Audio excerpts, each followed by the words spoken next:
Hello friends. Welcome to Movie List. Today we there for top 5 Korean movie for you. I hope you guys enjoy the video.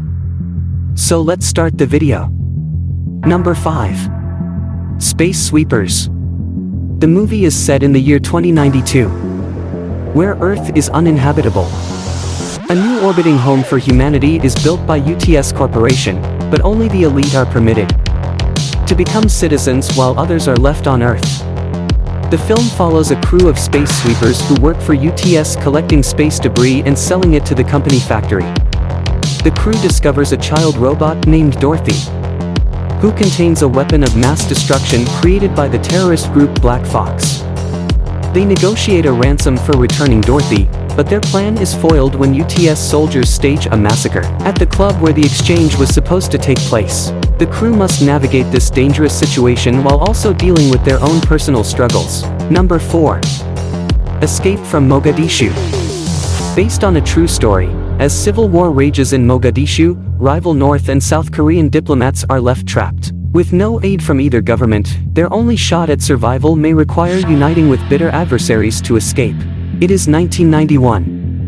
Mogadishu, capital city and most populous city of Somalia, was torn by civil war. The personnel and the families of the South Korean embassy, isolated with no communication, were enduring hail of bullets and shells. Then one night, personnel from the North Korean embassy knocked on the door asking for help. People of both embassies have one goal: to escape from Mogadishu. Number 3.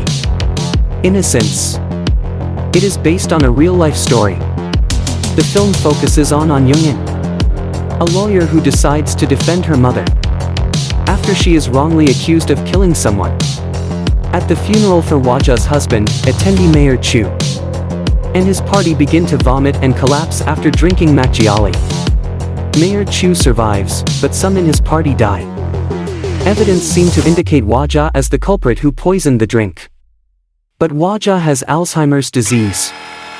Meanwhile, Hwaja's daughter Young-in works as a lawyer at a big law firm in Seoul.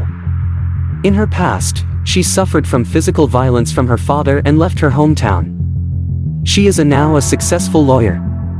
Young-in then sees her mother Hwaja on the TV news. She returns to her hometown. When she gets there, her mother Hwaja does not recognize her or her younger autistic brother Young-soo. Young-in takes up her mother's case. She senses the truth is buried in her mother's case and she is sure her mother is innocent. Number 2. The Wailing. In the small village Gakseong in South Korea, police officer Jong-gu investigates bizarre murders caused by a mysterious disease. His partner relays gossip that a Japanese stranger, who lives in a secluded house in the mountains, would be an evil spirit responsible for the illness. Jong-gu decides to visit the stranger along with his partner and a young priest who speaks Japanese. They find an altar with a goat head, pictures on the walls of the infected people that died, and an attacking guard dog that prevents their departure until the stranger arrives. Jong-gu finds one shoe of his beloved daughter, Hyo-jin, in the house of the stranger, and soon she becomes sick. His mother-in-law summons the shaman Il-gwang to save her granddaughter while a mysterious woman tells Jong-gu that the stranger is responsible. Who might be the demon that is bringing sickness to Gakseong? Number 1. Parasite. The Kims, mother and father Chung-suk and Ki-taek, and their young adult offspring, son Ki-woo and daughter Ki-young, are a poor family living in a shabby and cramped half-basement apartment in a busy lower working-class commercial district of Seoul. Without even knowing it, they, especially Mr. and Mrs. Kim, literally smell of poverty.